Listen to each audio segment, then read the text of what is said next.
Welcome to the Lawyerist Podcast, a series of discussions with entrepreneurs and innovators about building a successful law practice in today's challenging and constantly changing legal market.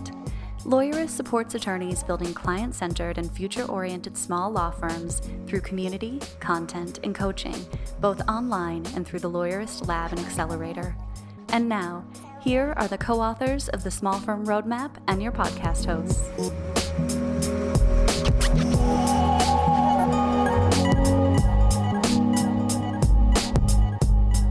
Hi, I'm Laura Briggs. And I'm Stephanie Everett, and this is episode 298 of the Lawyerist Podcast, part of the Legal Talk Network. In today's episode, we're talking with Michael Abrashoff about how to take an underperforming team to high achievers. Today's podcast is brought to you by Knackly.io, Text Expander, Back Office Betties, and LawPay. We wouldn't be able to do this show without their support, so stay tuned and we'll tell you a little bit more about them later on. So Laura, you just got back from a really fun trip. Yeah, and I think that makes a good jumping off point to talk about this idea of how do you take time off even now. I mean, I had accumulated vacation time and my husband had accumulated vacation time. And I think when this whole pandemic first started, we all defaulted to let's just push that off in the future. Like, surely this will be over with by the fall or the winter and we can go back to life as normal. And obviously that hasn't happened. So we had to get really creative. And I think some other people on our team have done this too with taking time off. Like, how do you take a socially distanced trip? So we went backcountry camping and hiking in the Badlands because we could be socially distanced from people, and we just carried everything with us so that we didn't have to stay in a whole lot of different hotel rooms and potentially expose ourselves or whatever. And it was really interesting. There are people out and about, but all the national parks we visited were a lot quieter. I know you went camping recently too, right? I don't think we can call it camping. Was it glamping? We got a cabin at a state park, so it wasn't like it was in the outdoors area. But let's be honest, I have yet to camp like traditionally, like sleep outside in my life. Okay. Everyone always tells me when they hear that, "Oh, I'm totally going to take you camping," and I'm like, "You'll be the 500th person to say that to me in my life," but whatever. Yeah. Yeah, but you just getting outdoors, taking time away. I mean, even like honestly, tonight my husband needed to go to a town about 3.5 hours away, and we were like, you know what? Let's just make a little family day trip out of it. And there's some places we like to hike, so we're just gonna go for a day in the middle of the week. But it's good you need that time to rejuvenate yourself, right? Yeah, you do. And I expect a lot of people, especially if you're a firm owner, you've probably just been nose to the grindstone for months now, trying to weather all of these different storms and figure out what your law firm's new normal looks like. But that may have come at the expense of taking time off. And that goes for your employees too. Like, encourage them to actually take time off. And you may have to get creative. You know, here at Lawyerist, employees get certain things on anniversaries of their working relationship with Lawyerist. And so we had a team member who just hit 1 year, and that would traditionally come with a spa day or a date night. And obviously that's harder to do with the pandemic too, but they are going to have a great date night in and do some nice stuff. So take those little opportunities to step away if you can, and make sure you've blocked it in your calendar, right? Like, not just, oh, well, I should take time off. I think it's helpful sometimes to look ahead into the future and say, you know what, I might need to take a day a couple of weeks from now and not really have any specific plans, but plan not to work. Yeah, and maybe try something new, like go horseback riding, go camping, do something outdoors that you might not traditionally do, and you might have a really fun time doing it. Absolutely. Now we've got a brief sponsored conversation with Kim Mayberry from Knackly.io, and then my conversation with Mike. Hi, I'm Kim Mayberry, and I'm the co-founder and CEO of Knackly. And Knackly is a document automation solution that helps firms like yours be more efficient. Awesome. We're happy to have you here on the podcast. Can you tell me a little bit about your journey? How did you decide to start Knackly? We have been doing document automation consulting for 20 years now. And a couple of years ago, we started looking at the solutions that were out there. The ones that we were using weren't quite working for our clients, and felt like, you know what, lawyers need better ways to create documents and connect with other systems.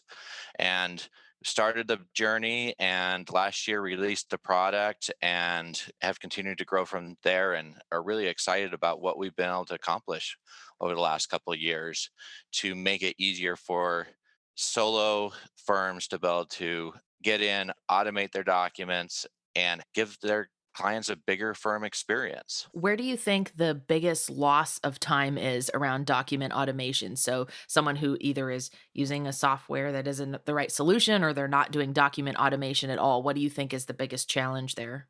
The biggest challenge is one, if you're not doing document automation, you're spending a lot more time drafting your documents than you should be. Those that move from the standard word copy replace templates or using the last client's document is when they go to document automation, they really are saving 80 to 90% of the time that they were taking to go through and draft documents for a specific client. Now, getting those templates automated in the first place can be one of the most daunting tasks Mhm. to getting to that efficiency. And with Knackly, we've done some things that are making it easier to get from no automation to automation and speeding up the process of doing that. Yeah, I can imagine that's a big challenge when you don't have anything automated and kind of going, well, great, now I'm going to have to spend more time to set things up. But it's good to know there's ways to speed that process along. What is unique about your software when compared with some of the other document automation tools out there? So, a couple of things that we've done. We have logic in the document. So, you can go through and do conditional paragraphs, whatever you need there. We have a client intake process. So, you can actually have a link that you send to your clients to fill out information online and have that information flow into the system. And we have the ability to connect multiple systems together. So, if you have the Clios or the practice panthers, we can connect that data together so that you really are trying to get to single entry Mhm. and how you go about doing in that. And really, the fundamental piece that we put in place to start this is when you automate a document, it automatically creates a intake interview for you that can hide and show questions based on how you automated the document, which really is a time saver. Mhm. In other systems out there that we've used over the years, really you're automating the document and then you're automating the interview, the intake process. And with Knackly, we're able to make it so that you only have to do one of those and it automatically flows in. So it really becomes a time saver that way in the automation. That makes sense. Now, I know one of the special offers that you have for Lawyerist listeners is some money off a sort of jumpstart package, which we'll talk about in a second. Can you explain a little bit about what you mean when you say something is a jumpstart project call? How does that help an attorney? Right. So usually when you go into a document automation project, there may be some moments of feeling a little bit overwhelmed because really you're going through the process of creating a system that you've never created before. And what the Jumpstart does is, depending on which package you choose, is that you're going to have access to someone who's been doing automation for a long time. They're experts in this so that they can guide you through the process of automating your documents. And with that, we have a certain amount of calls that we're going to be on there with you. We're going to go through and set up basically the variable structure so that based on our years of experience in document automation, we can go through and set up the structure that's going to Mhm. work for you. Mhm. And then also just the training that goes along with just making sure that you're successful in your project. So that's really what a jumpstart is to basically jumpstart you into automating your documents. Wonderful. Lawyerist listeners can get $100 off a Jumpstart package by visiting knackly.io/lawyerist, and that's knackly.io/lawyerist.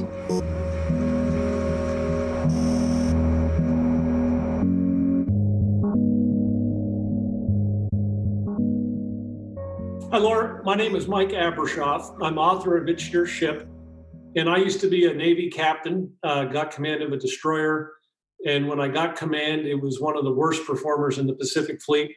And 15 months later, we got the trophy for being the best while using the same crew. And so we got featured in the Harvard Business Review and Fast Company magazine. And now people ask me to come and be on podcasts all the time. And we're happy to have you on our podcast. And first of all, thank you for your service. My husband was in the Navy for 14 years, so always appreciate other people who have made that commitment and sacrifice that you do. So appreciate that.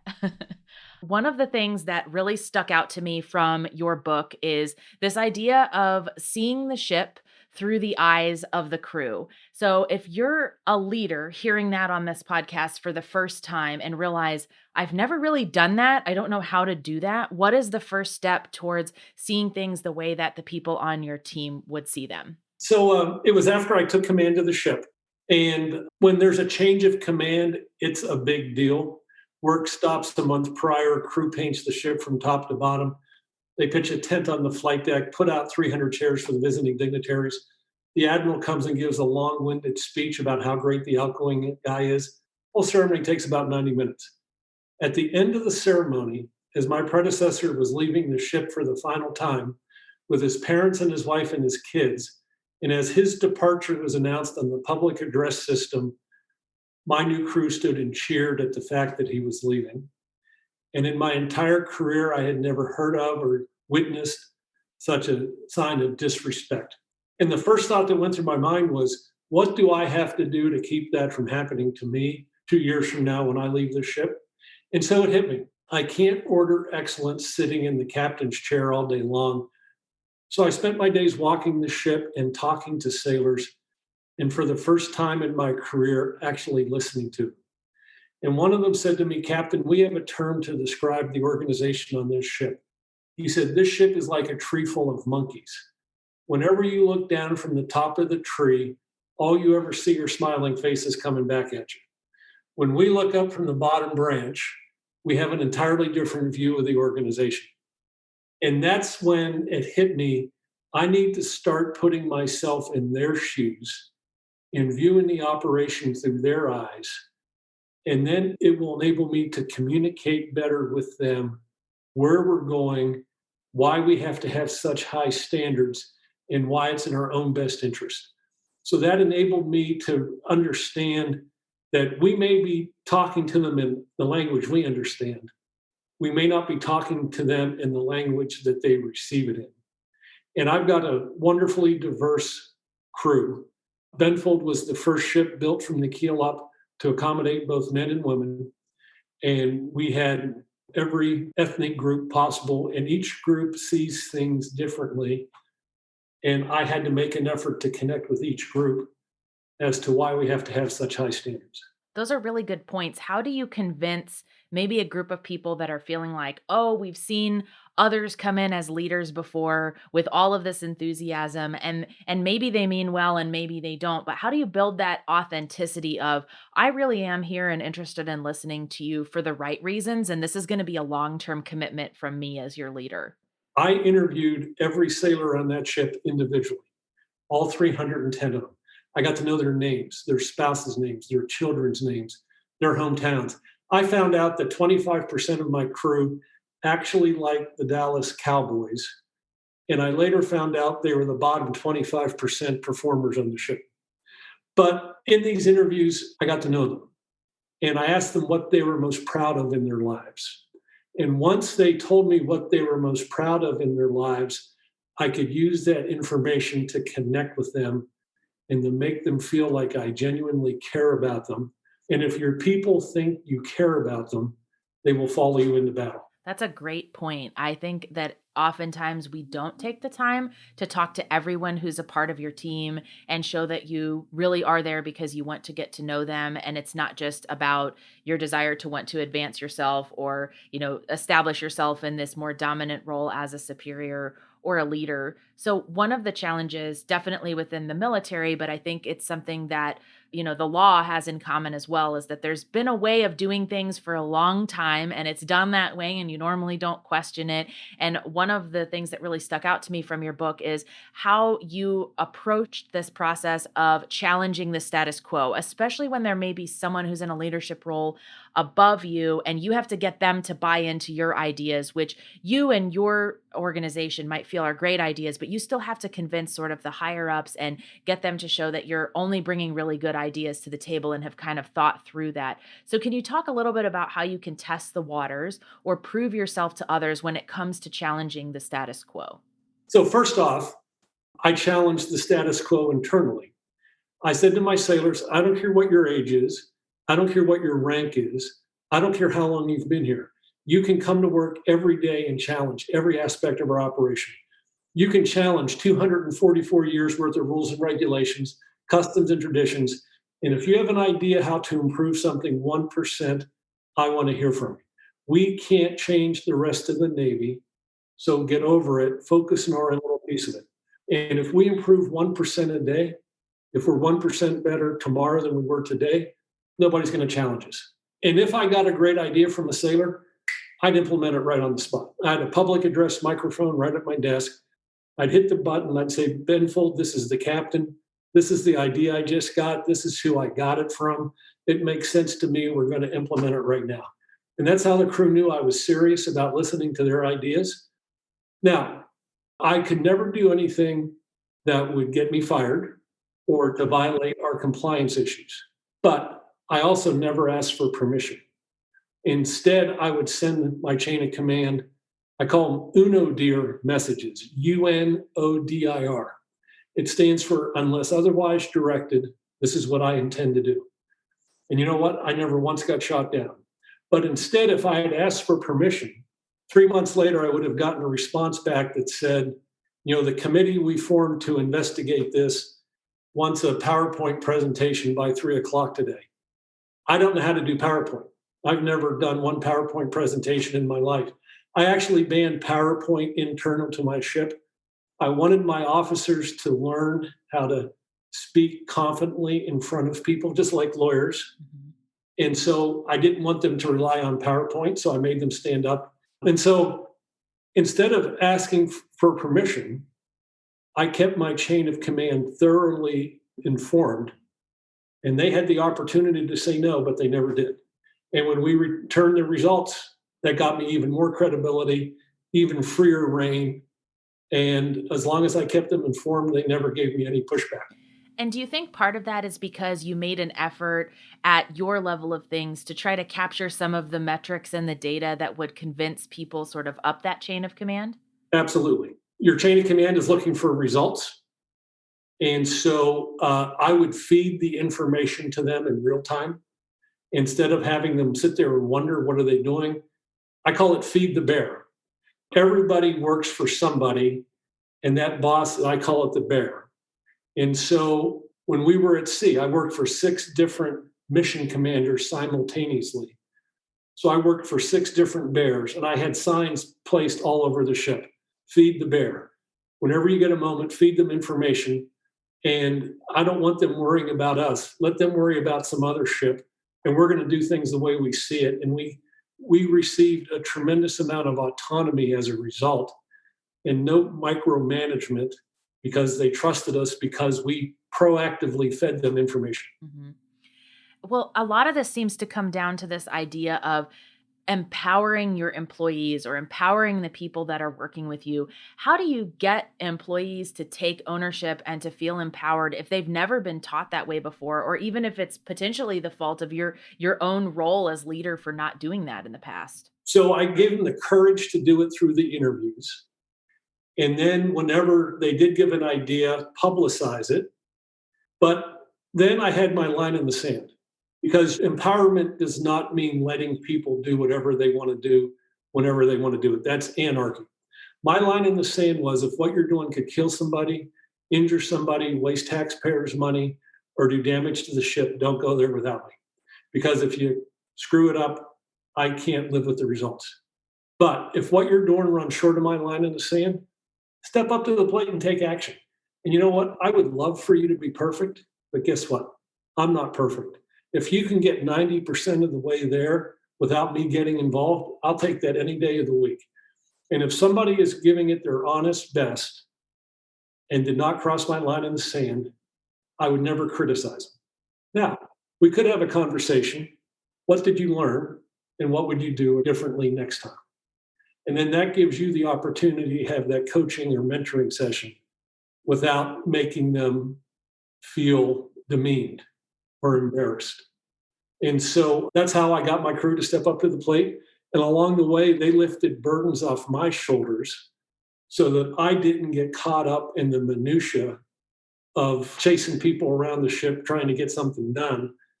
I had the opportunity to have the day to think about more strategic thoughts about how to better place the ship so that if we go into combat, we come out number one. Because at the end of the day, that's what our mission is. Mm-hmm. One of the quotes that I feel like came from your book that really spoke to me that seems to get at this same point is organizations should reward risk takers even if they fall short. So can you explain why this is so fundamental to attracting and keeping the right people? So we are going through very tough times right now. And it requires us to think differently about how to get our mission accomplished and how to support our clients the best. And those of us who are proactive in leading that change won't be a victim of it.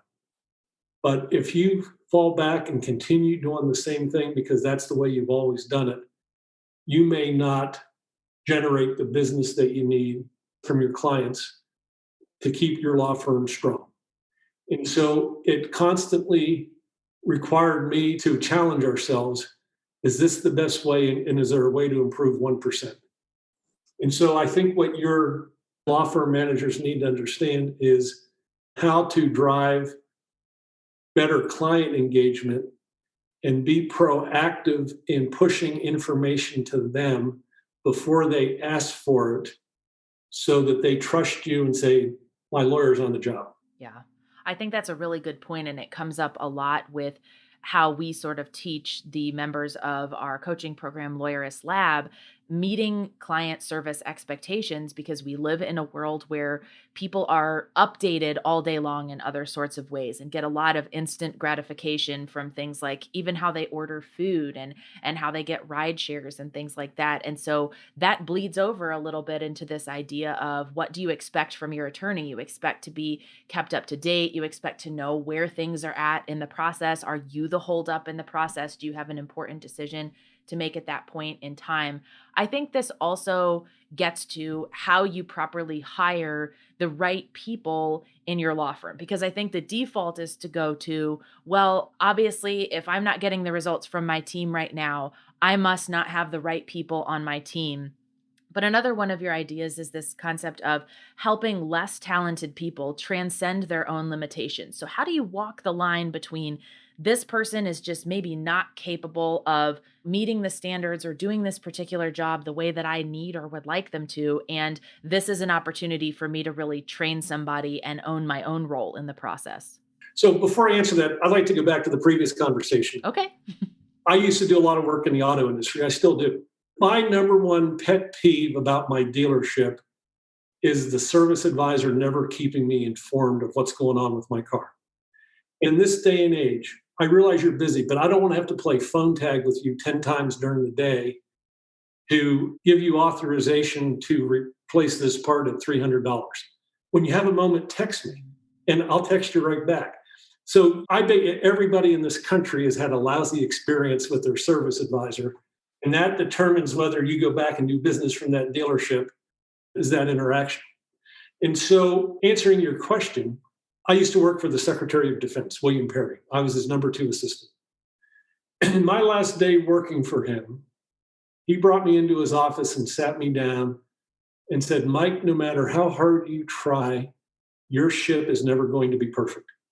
You're going to have disappointments every day. And he said, if you're disappointed in an outcome, I want you to remember one thing. He said, assume your crew wanted to do a great job. And if you don't get the results you're looking for, don't blame them first, but instead look inward and ask yourself what you could have done differently or better. Did you clearly communicate the goals to them?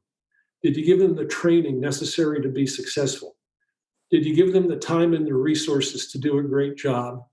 But most importantly, did the process support them delivering the results you were looking for? So it was William Perry who beat into my head, look at the process. The other thing that he told me my last day working for him, he said the easiest word in the English language to pronounce is no. But if you develop a professional reputation where the first word out of your mouth is no, nobody is going to want to work with you. He said, if you develop a professional reputation where you will find a way to get to yes, that's who people want to work with. And I live in Miami Beach now, and it's something I've carried with me from the Navy to my personal business. And 3 years ago, it's noon. I had just come from the eye doctors. My pupils were dilated. I couldn't drive. And I get a call from a speaker bureau that had booked me in the past. And they said, Mike, there's an event for charity in Key West this afternoon at 4 p.m. And the speaker we had lined up to do it can't do it because the flight got canceled. Is there any way you could take this commitment? So I'm on the phone thinking, the flight's canceled. It's a 3-hour and 45-minute drive, and it's noon, and they want me to go on at 4, and I can't drive because my pupils are dilated. Oh, and it's for charity, and I'm not getting paid for it. And I'm trying to figure out a way to get to yes. And just then my cleaning lady walked in the front door. And I said, Oriana, get in the car. You're driving me to Key West. Oriana drives me to Key West. I get there at 3:50, go on at 4, done at 5. I had a speech the next day in Nashville. She dropped me at MIA at 8:30, caught my 9 p.m. flight. I did it because a brother needed help. What I never anticipated was he spread that story to every speaker bureau in Canada and the United States, and it probably resulted in 80 or 90 additional bookings for me that I would not have otherwise had, because I have tried to develop a professional reputation where I will find a way to get to yes. And that's what I tried to instill on that ship was, if our mission commanders have a request of us, you can say yes right on the spot.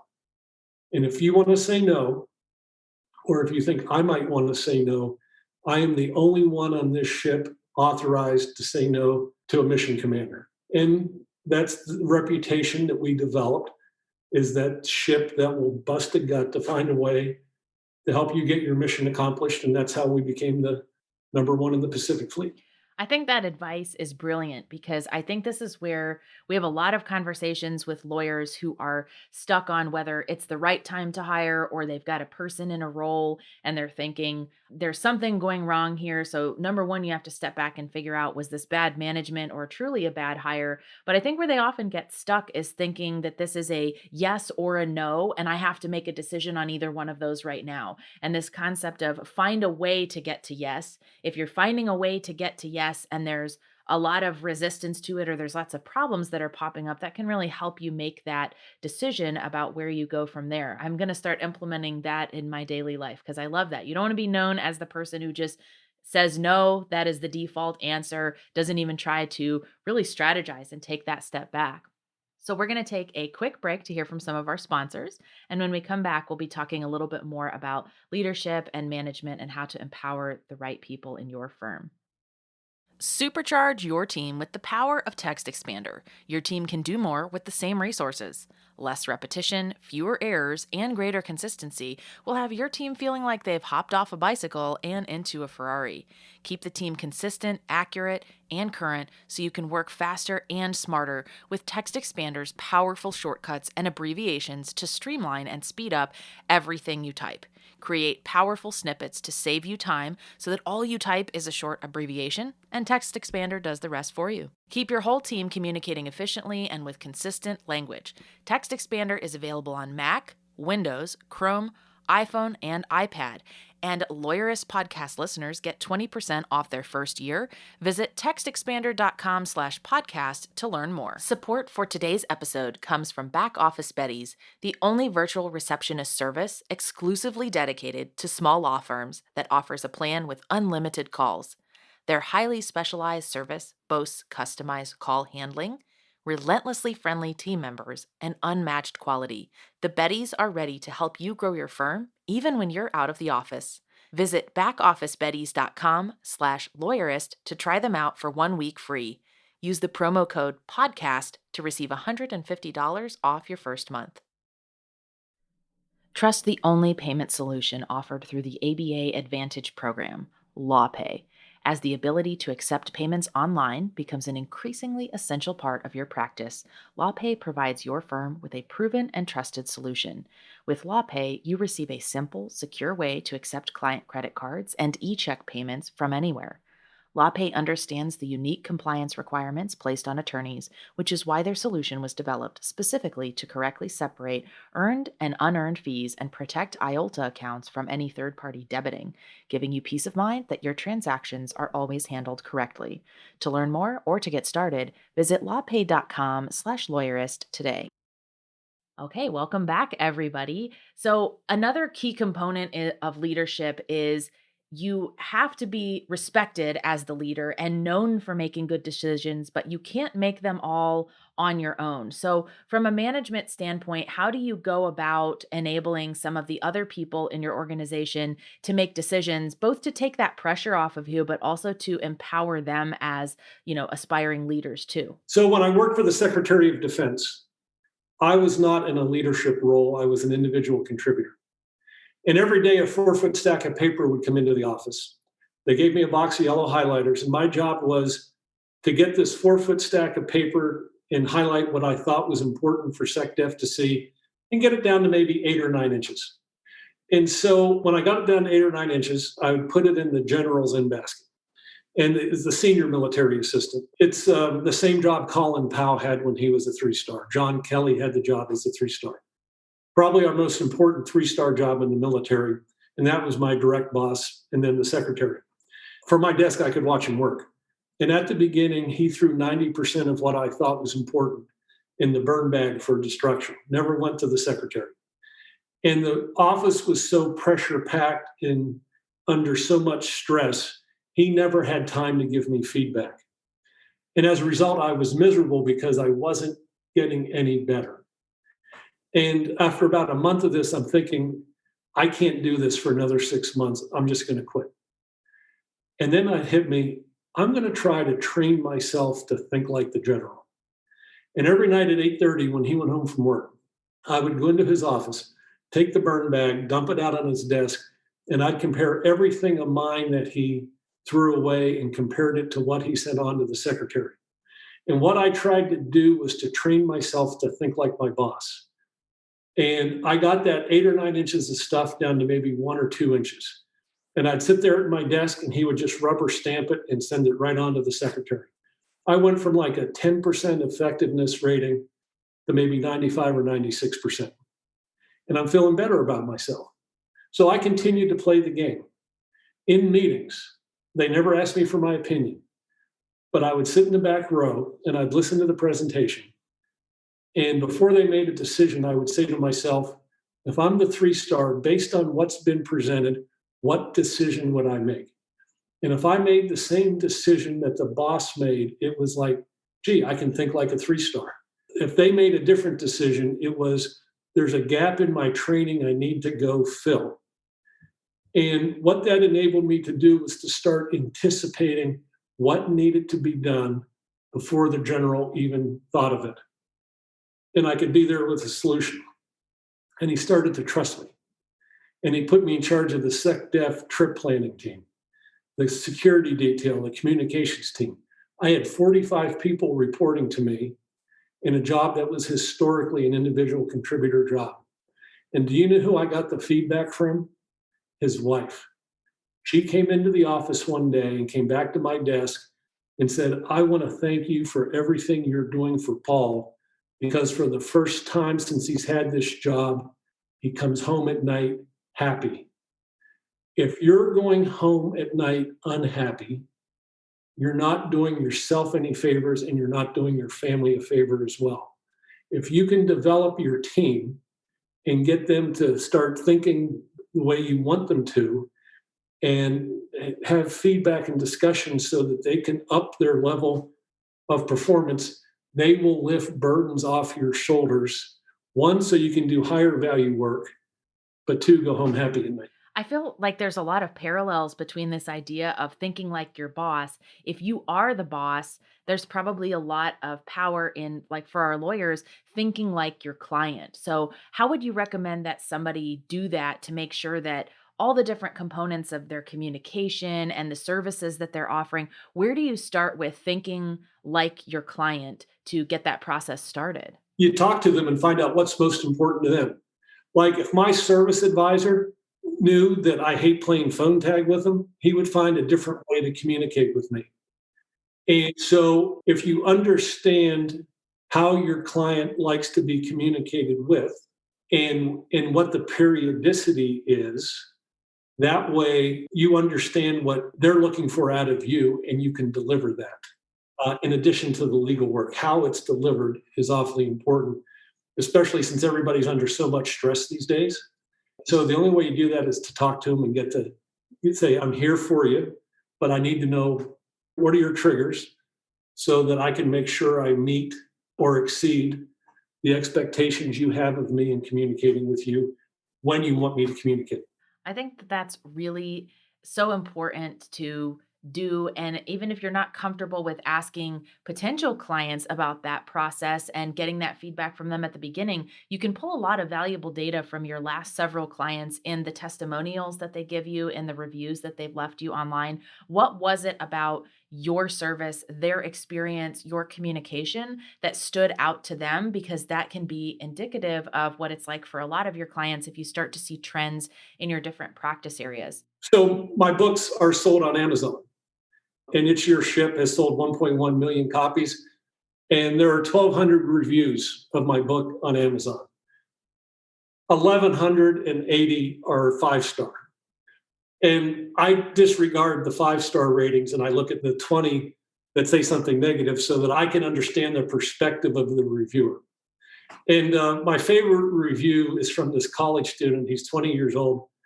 And he says, kind of a lame book, but my business professor made us read it for class. And then he said, but I've read worse though. So I took that, he's read worse books, so that made me feel pretty darn good. But I sincerely read every review. And if 1 out of 100 have something bad to say, I want to know why. And that way I can become better. Because I'm not perfect. I'm never going to be perfect. It's a constant pursuit. And if I have to change, I will. And I think there are a lot of connections there between doing something like writing a book and, leading a law firm where you're going to have future clients and you're going to have future cases. I mean, we do the same thing with our company book that's on Amazon as well. I read through those reviews, and for the ones that maybe aren't the 5 stars or the ones that have really good feedback, we can pull a lot of ideas for that and say, this definitely needs to be included in the second edition, or the next time we write a book or do a project like this, we can use that to improve it. So when you're in something that you're really trying to grow for the future, even that feedback that stings a little bit when you first get it can really help you kind of course correct in that moment and give a better experience the next time around.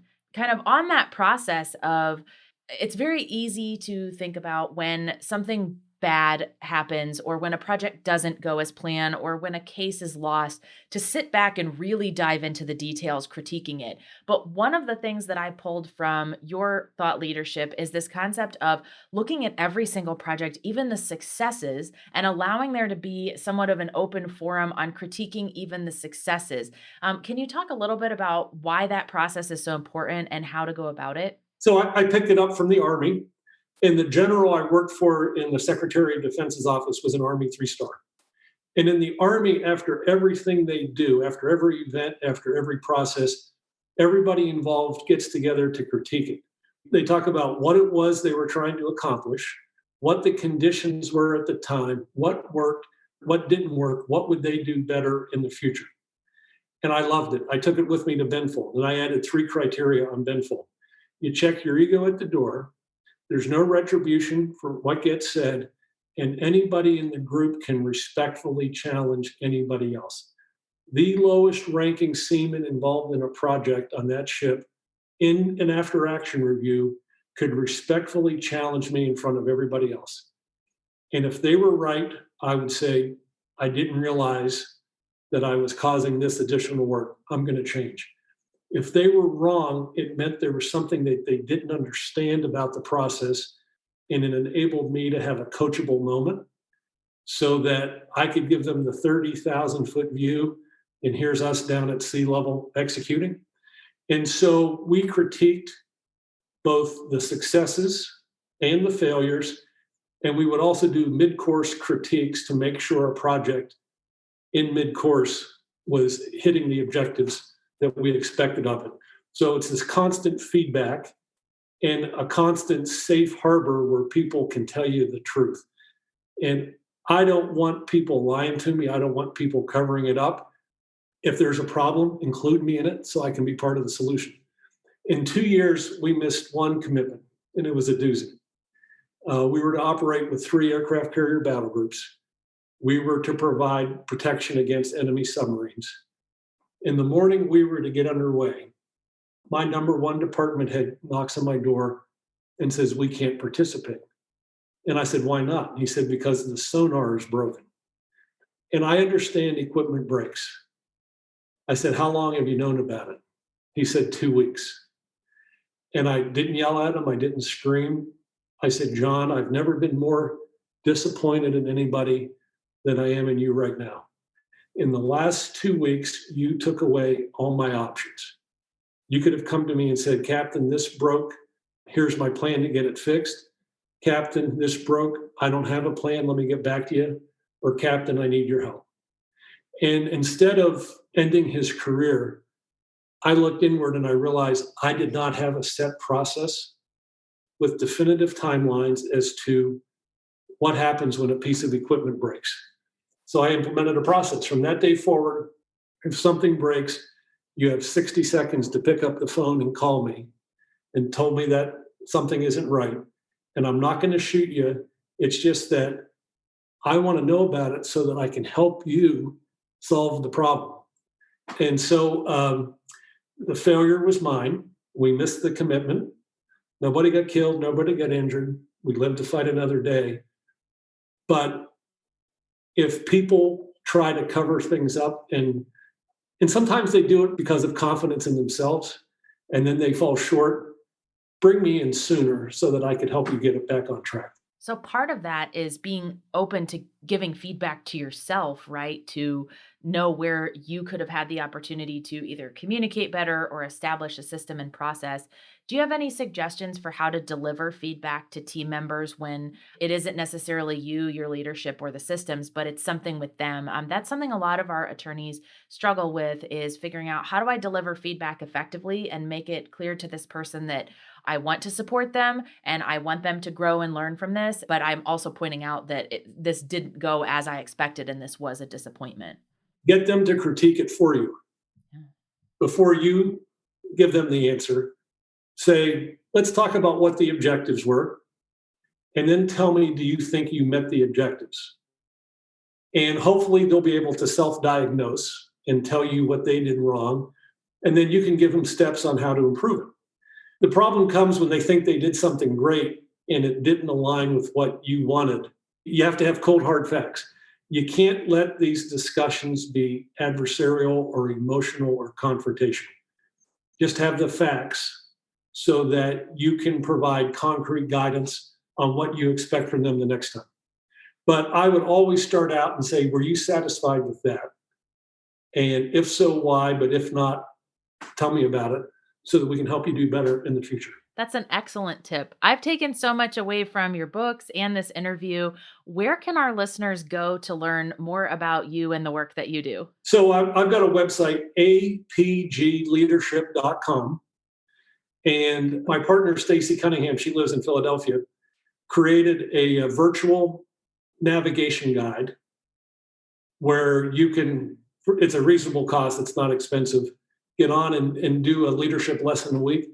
And it's maybe 15 or 20 minutes a week. It's not a huge investment of your time, but it walks you through everything that's in the book and gives you tips on how to implement it in your own firm. And so it's called the Navigation Guide at apgleadership.com. Well, thanks so much for coming on the show and sharing with us. I think that'll be a really helpful strategy to break it down and also point out that it's your role as a leader to ask questions about your own leadership and to constantly be growing and investing your time and energy into professional development. Thanks so much for coming on the show. Pleasure. Thanks for having me. The Lawyerist podcast is produced by Bailey Tiller and edited by Christopher Eng. Are you ready to implement the ideas we discuss here into your practice? Wondering what to do next? Here are your first 2 steps. First, if you haven't read the Small Firm Roadmap yet, grab the first chapter for free at lawyerist.com/book. Looking for help beyond the book? Let's chat about whether our coaching communities are right for you. Head to lawyerist.com/community/lab to schedule a 15-minute call with our community manager. The views expressed by the participants are their own and not endorsed by the Legal Talk Network. Nothing said in this podcast is legal advice for you.